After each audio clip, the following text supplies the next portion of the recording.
अस्सलाम वालेकुम एंड आज़ादी मुबारक। Yes, welcome to a brand new episode of Shosha and yes, this is Alamdar Khan. और आज पाकिस्तान की सालगिरह एंड इट फाइनली एटलीस्ट 79 के तो हो गए हैं।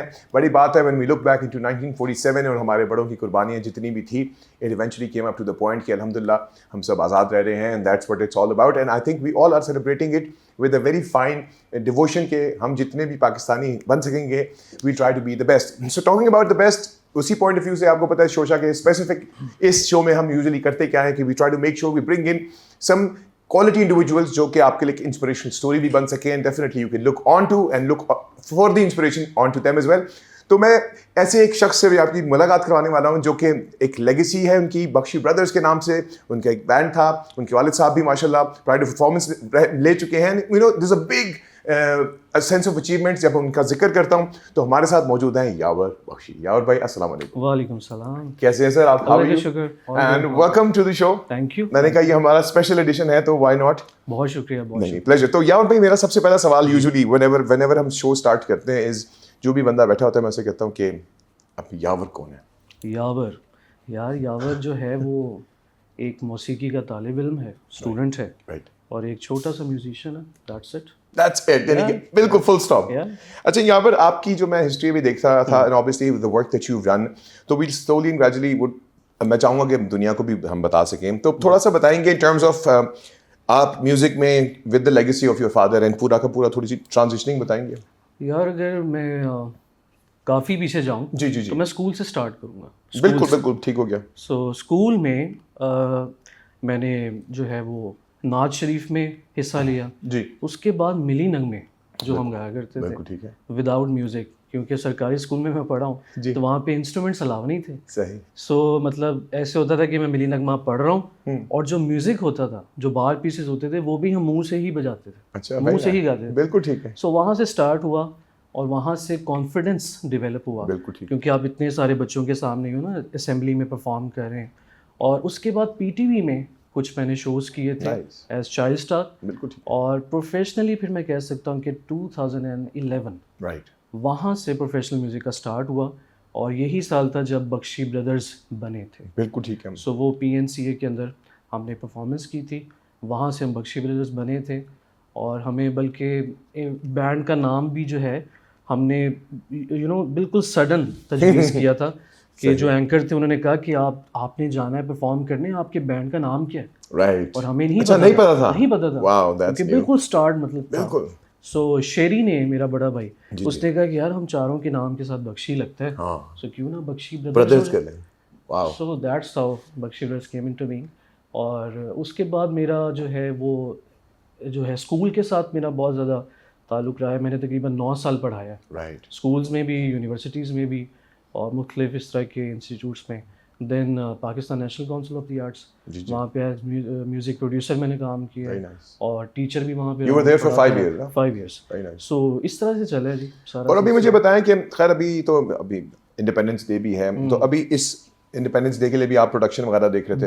बिल्कुल। तो वो भी how are things lined up, सब कुछ ऑल ओके रहा? जी, वो हर साल ही होता है। राइट। कुछ हमारी तरफ से पर्सनली हम कुछ अपना बना रहे होते हैं। बाकी मैं और शेरी जो है, स्पेशली शेरी, वो पिछले 5-6 साल से गवर्नमेंट लेवल पे वो काम कर रहे हैं। जितने भी ये फंक्शंस होते हैं, हमारी जो सेरेमनीज होती हैं सारी, जहाँ पे प्राइम मिनिस्टर साहब भी आते हैं, वो सारा म्यूजिक जो है वो शेरी कर रहा होता है। सो वो चल रहा है, इस साल भी यही चल रहा है। बिल्कुल सही।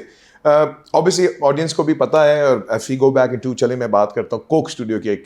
We started from there now because I think that was the biggest leap of faith जो अल्लाह मियां की तरफ से बख्शी ब्रदर्स को नसीब की गई, उसकी ज़ात ने दी। तो थोड़ा बताएं कि हाउ वाज द एक्सपीरियंस, और एकदम से जब इनिशिएटिव हुआ, क्योंकि आई थिंक वो भी प्राइम टाइम था कोक स्टूडियो का। बिल्कुल ऐसे ही, अभी तो आपके साथ था ना, तो वो प्राइम टाइम में आप लोगों को जब एक अल्लाह मियां की तरफ से गिफ्ट मिल गया, तो how did you guys react and what were the feelings? I remember season 7 में सजाद अली साहब का एक गाना आया था, तुम नाराज़ हो। सो वो मेरी इंस्पिरेशन भी रही है स्टिल। बिल्कुल। तो मैंने जस्ट दुआ की थी कि यार जहाँ पे सजाद साहब जिस कारपेट पे खड़े होकर गा रहे हैं, कभी हम भी वहाँ पे गाएंगे, कभी मैं भी वहाँ पे गाऊंगा। और अगले साल हमें कॉल आ गई थी कोक स्टूडियो से। वाओ, वो तो ऐसे होता है ना कि मैनिफेस्टेशन भी आपने, ये ना पावर ऑफ अट्रैक्शन। बिल्कुल बिल्कुल बिल्कुल है, अच्छी नीयत के साथ सोचा था। बड़ी बात है। सो वो अगले साल कॉल आ गई, और कॉल भी ऐसे आई थी कि हमारी एक कवाली हमने रीडू की थी, ताजदारे हरम। जी जी जी। तैमूर साहब होते थे इस्लामाबाद में, अब कराची शिफ्ट हो गए, उनके स्टूडियो में रिकॉर्ड की। राइट। सो वो कव्वाली बेसिकली स्ट्रिंग्स ने सुनी थी। Very nice. वो सुन के जो है उन्होंने हमें कॉल की, वेरी नाइस। और मतलब हम लोग तो बिल्कुल पागल हो गए थे कि यार कोक स्टूडियो जा रहे हैं। राइट। कोई हम मतलब पैसों का तो बीच में कुछ वो तो था ही बंदा नहीं ना, सोचता ही नहीं उस टाइम पे, बिल्कुल बिल्कुल, क्योंकि वो प्लेटफॉर्म ही जी, प्लेटफॉर्म इतना बड़ा था। बिल्कुल बिल्कुल जी। सो उन्होंने कहा जी आपको हम बुला रहे हैं, राइट। आपसे कुछ सुनेंगे ये वो सारा। देन हम लोग वहाँ पे गए, हमने बहुत सारे गाने सुनाए। उसके बाद उन्होंने कहा कि यार आप लोगों ने कवाली की थी, और उसके बाद एक गाना था खालिस मक्खन भी आपने उस स्टूडियो में किया था, वो तो ज़रा हमें सुनाए। राइट। सो वो खालिस मक्खन जो था वो उनको क्लिक कर गया। राइट। तो कहते कि यार ये गाना खालिस मक्खन थोड़ा सा छोटा है, सो इसको थोड़ा सा एक्सपैंड करना करना है। बिल्कुल, हाँ, वो जो उनका फॉर्मूला होता बिल्कुल है। ऐसे ही। तो हम लोग खैर वापस आ गए, तो मेरी बिलाल भाई से बात हुई थी। तो मैंने कहा था कि ये 7 बीट में गाना है, और इसका जो राग है, इसी राग से रिलेटेड मैं कुछ सोच रहा हूँ कि इसमें कोई फोक ऐड किया जाए। सो हमने वो ऐड किया था जो है पीरा हो। राइट। वो हमने ऐड किया था, उसके बाद ये लंबा हुआ था। लेकिन अगर मैं एक्सपीरियंस की बात करूं, अगर जिसमें मतलब मुझे सीख क्या मिली है, वो पर्सनली मुझे इतना सीखने को ज़्यादा नहीं मिला। बिल्कुल ठीक है। वो आपने तो एग्जिबिट ज़्यादा करना था। वो एग्जिबिट कर, हाँ, मतलब वो ऐसे था कि जब हमने खालिस मक्खन रिकॉर्ड कर दिया, उसके बाद उन्होंने ट्रैक पे काम शुरू किया। राइट। सो जब हम लोग वहाँ पे गए, जो ऑन सेट आपकी जो रिकॉर्डिंग होती है वो सारा लाइव होता है। सो हमें नहीं पता था कि म्यूजिक कितना लंबा बन चुका है, क्या बार पीसीज हैं, वो क्या है, वो हमें नहीं पता था। इस वजह से थोड़ी सी हमें कंफ्यूजन हुई ऑन द सेट। अच्छा, ऑन द सेट, ठीक है, इंटरेस्टिंग। उसके बाद एक और अच्छा वाकया है कि आप हेडफोन्स लगाते हैं तो आपके सामने एक पैनल होता है। बिल्कुल। उसमें आपने डिसाइड करना है कि आपको क्या चीज़ हेडफोन्स में चाहिए। आपने ड्रम्स रखने हैं ज़्यादा, तबला रखना है, base. So being a Mannu भाई फैन, मैंने बेस को ऊपर किया हुआ था क्योंकि मुझे उनके ग्रुप्स का मजा आता है। और मैंने जो बैकिंग वोकलिस्ट्स थी उनका मैंने जो है ना वॉल्यूम ऊपर किया हुआ था। सो उसमें हमारे गाने में एक पार्ट आता है जो सरगम, निजा निजा रे सा सा, निजा निजा रे सा सा, निजा निजा रे सा पा मा रे मा रे सा नी पा, ऐसे करके जो है ना सरगम है। सो वो टेक्निकली ज़रा मुश्किल है, वो ऑफ बीट है। राइट। सो मैंने वो बैकिंग जो वोकलिस्ट थी उनका मैंने वॉल्यूम खोला हुआ था। सो वहाँ पे मुझे उनकी मिस्टेक सुनाई दी। बिल्कुल सही। सो अब मुझे ना डर भी लग रहा है कि यार मैं कैसे बताऊं कि ये थोड़ा सा मिस्टेक हो रही है सही लड़कियों से जो है ना सरगम में। राइट। खैर मैंने बड़ी हिम्मत से मैंने कहा ज़रा रोकें, तो मैंने उनकी सरगम ठीक करवाई। उसके बाद अगर आप उस गाने का बीटीएस सुने, बीटीएस देखें, तो उस बीटीएस में मैं एक अंतरा लिख रहा हूँ। राइट। वो वहाँ जाके मैंने अंतरा लिखा था। ठीक है। वो पहले से नहीं लिखा हुआ था। सही। हमने वहाँ जाके उसको, अक्सर प्रोडक्शन में मैं ये बात मैं से मानता हूँ कि whenever sometimes you are at the studio, वो उस टाइम पे ही आपको इल्हाम होता है। बिल्कुल इल्हाम होता है। उसके बाद हमने छोटी सी ब्रेक ली, मनु भाई से बातचीत हुई, और हम तो बिल्कुल फैन थे और ऑस्ट्रक। बिल्कुल बिल्कुल। आतिफ असलम साहब से भी उस दिन मुलाकात हुई थी। सो वो तो कैसा एक्सपीरियंस आतिफ भाई के साथ, कैसा एक्सपीरियंस था यार? वो भी एक पर्सोना है बहुत, बाकी मतलब अली जफर साहब से भी मुलाकात हुई, जहां हम ठहरे थे वहीं पे वो ठहरे थे। सो आतिफ असलम बहुत ही मॉडेस्ट, और मेरा जो पहला introduction, and the aura of course, बिल्कुल मेरा पहला इंट्रोडक्शन ये था कि वो घर से निकले और उन्होंने ना अपने स्लीव्स ऊपर किए हुए और यहाँ से टक इन किया हुआ, और वो वुजू करके आ रहे थे। अच्छा। सो उन्होंने कहा हेलो हाय, मैं नमाज पढ़ के आता हूँ। अच्छा। सो मुझे बहुत ही अच्छा लगा, बहुत ही अच्छा लगा। और अली भाई जो है वो वो अपने स्वैग में होते हैं, अपना स्वैग है, यू नो दैट। सो है वो आतिफ असलम तो बिल्कुल मॉडेस्ट, बड़े प्यार से मिले थे। और जब उनको लेगेसी का पता चला वो और अच्छे से मिले थे, हमने इकट्ठे डिनर भी किया था। सो ओवरऑल बहुत अच्छा एक्सपीरियंस, जिसने हमें एज बख्शी ब्रदर्स बहुत बूस्ट दिया। ज्यादा पैसे मांगते थे उनके परफॉर्मेंसेस के, वो बड़ा अच्छा। तो अभी मुझे बताया कि यावर ऑब्वियसली अभी हम थोड़ा सा क्लासिकल, क्योंकि क्लासिकल ही आप लोगों की फोटे थी और उसमें फिर आपने फोक भी डाल सकते हैं। अभी थोड़ा सा जो म्यूजिक ट्रेंड चेंज हो रहा है आहिस्ता आहिस्ता, एंड कवाली की थोड़ी सी वो सॉलिडनेस, क्योंकि ऑडियंस जो है वो बदल रही है, एआई का जमाना आ गया है। तो आपको क्या लगता है कि फ्यूजन को और क्या कहते हैं इलेक्ट्रॉनिका को और सबको ब्लेंड इन करके is the way out for you guys और नॉट? अगर तो आप एक मजबूर आर्टिस्ट हैं, राइट, मजबूर, ठीक है, जरूरत, हाँ ठीक है, तब आप ये जरूर करेंगे so that you can be, ताकि आपका निजाम चलता हो। निजाम चले, ये कड़वा सच है। बिल्कुल ठीक। कवाली जो हमने सुन रखी है वो तो 35-35 मिनट 40-40 मिनट की होती थी। बिल्कुल बिल्कुल, वो तो एक पूरा ट्रांस होता था। पूरी कवाली कॉल से निकली है। बिल्कुल ठीक। और कॉल जो है वो औलिया इकराम से, बुजुर्गान दीन से रिलेटेड है। बिल्कुल ठीक। आजकल जो कवाली हो रही है वो कवाली नहीं है, वो एक वाइब है। मतलब मैं उस फॉर्मेट को कि आप 4-5 लोगों को लेके बैठ गए हैं, राइट, और एक पीछे तबले वाला है, क्लैपिंग पे भी सारे लड़के बैठ गए, राइट, इस फॉर्मेट को कवाली कह देना ये गलत है, ज्यादती है, ये ज्यादती है। है। लेकिन जहां ऑडियंस का ताल्लुक है वो चाहती ही ये है। आजकल हाँ, अब पीछे मुझे हाँ, बैनर तो कवाली अगर नाइट का लगा यहाँ होता पे है। मैं यावर वही बात करना चाहूंगा कि एक पहले होती थी थोड़ी क्लास होती थी, जी। आजकल थोड़ा सा सोशल मीडिया की तरफ से आते हैं, क्योंकि सोशल मीडिया पे लोग कहते हैं जी मेरे इतने फॉलोअर्स हो गए थे, फलाना हो गए थे, ढिमकाना हो गए, तो मैं तो कभी भी उस पे नहीं, क्योंकि वो एक डिफरेंट क्रेज है। क्योंकि फॉलोअर्स तो लोग जो मीम बनाने वाला है, वो जो अजीब अजीब गाने गाने वाला है, उनके तो मिलियन फॉलोअर्स हैं। बिल्कुल ऐसे। तो आप, बट लाइक यू सेड कि अगर आपने सर्वाइव करना है तो क्वालिटी म्यूजिक की डिटेरिएशन नहीं हो रही? बहुत ज़्यादा हो रही है, बहुत ज़्यादा हो रही है। इवन मतलब अगर मैं अपने बैंड की बात करता हूँ, सो अगर हम लोग 10 लाख रुपया चार्ज कर रहे हैं, ठीक है, सो जो बंदा बुला रहा है उसके पास 60,000 रुपये वाला भी ऑप्शन है। बिल्कुल है, और वो आ जाएगा, बिल्कुल आ जाएगा, वो आ जाएगा, वो कहेगा मैं आपसे कह देता हूँ जो आप कहेंगे जी मैं सुना दूंगा। राइट। और पता है क्या है अलमदार भाई, हर म्यूजिक खड़े होके सुनने वाला नहीं है। बिल्कुल सही।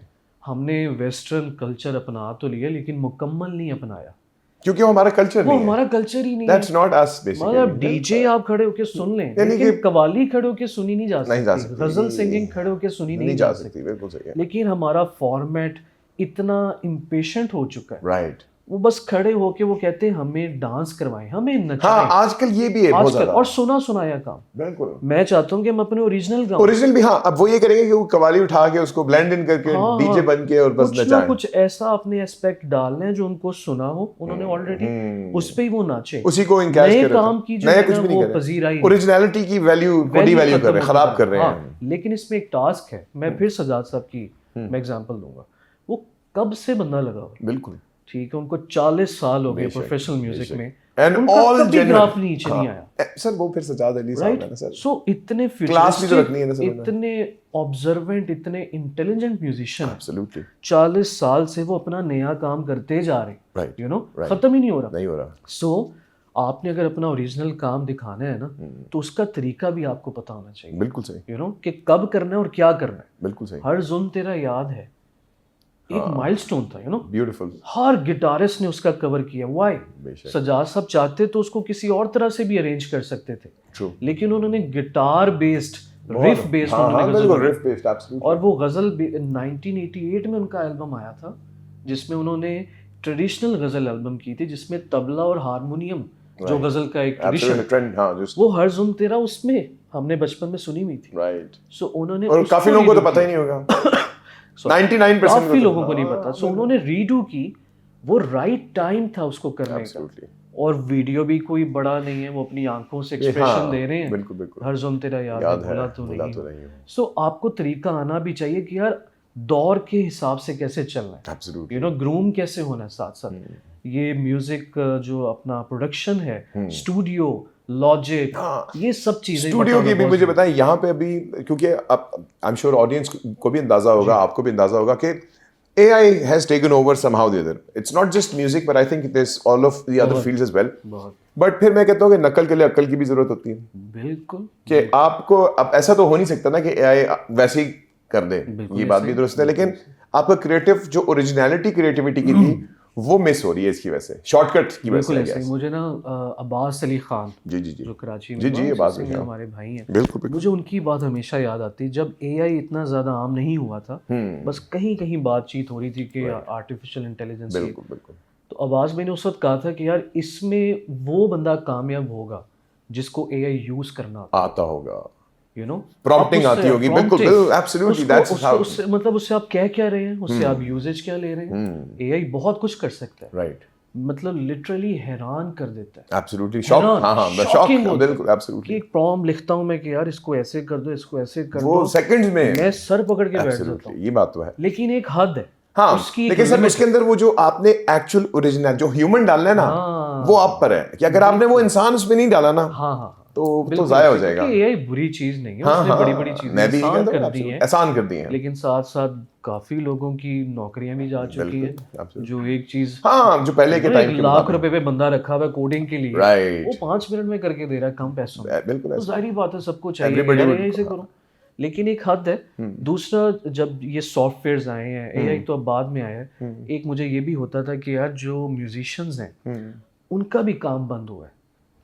Obviously, VST की वजह से ये सारा कुछ, absolutely, आपको आसानी तो हो गई कि आप एक VST लगाते हो, सब चीजें आप कीबोर्ड पे कर रहे हैं, लेकिन जो म्यूजिशियंस थे जिन्होंने मेहनत करके सीखा था, एक स्किल सीखी, सर वो कहते हैं ना कि 10,000 आवर्स जब आप दे देते हैं ना, तो यू बिकम दैट। हाँ, तो वो स्किल आजकल तो लोग 10,000 आवर तो दे ही नहीं रहे, वो कह रहे हैं बस लिखो चला। हाँ, उससे बस एक बात है यावर, फ्रॉम व्हाट आई सी, लोग ना बस क्योंकि आजकल ना मेमोरी छोटी हो गई है, it's a gold fish memory, तो पीपल वांट कि मैं ज्यादा से ज्यादा कंटेंट निकाल लूं, कंटेंट का क्रेज है, और मतलब ज्यादा कंटेंट में वो क्वालिटी भूल जाते हैं और क्वांटिटी पे चल रहे होते हैं। इट्स वेरी अनफॉर्चुनेट, और इससे हमारी आवाम के शौक का, उसके टेस्ट का भी अंदाजा होता है कि वो देखना क्या चाहती है, अब हम क्या करें। बिल्कुल सही। और मतलब रोज एल्गोरिदम्स भी चेंज हो रहे हैं, बिल्कुल, और नए से नया मतलब मैं सोचता हूँ कि यार शुरू हुआ था एक गाने से, और गाना करते करते करते एक शॉर्ट पे आ चुका है कि 10 से 15 second.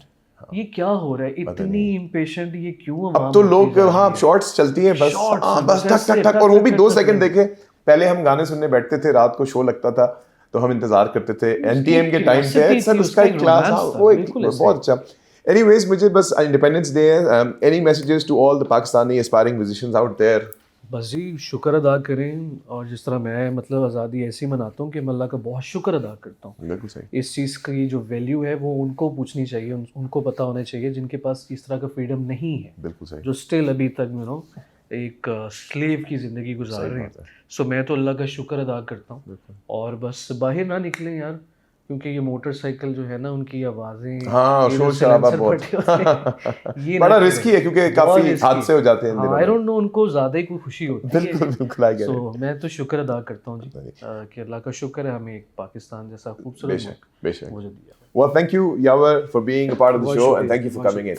Well, guys, this was Yavar Bakshi, और उन्होंने भी इंडिपेंडेंस के हवाले से आपको स्पेशल मैसेज खास तौर पे दिया कि अगर आप निकलना चाह रहे हैं बाहर तो अवॉइड करिए, क्योंकि बाहर बहुत रश होगा, बिकॉज मोस्टली इस टाइम पर काफी हादसा हो जाते हैं। और once again thank you Yawar for being part of the show. Guys, please do leave us your comments, feedback in terms of the show. I hope you guys have a beautiful Independence Day. अपना बहुत बहुत ख्याल रखें. Till then, Pakistan Zindabad. Allah Hafiz.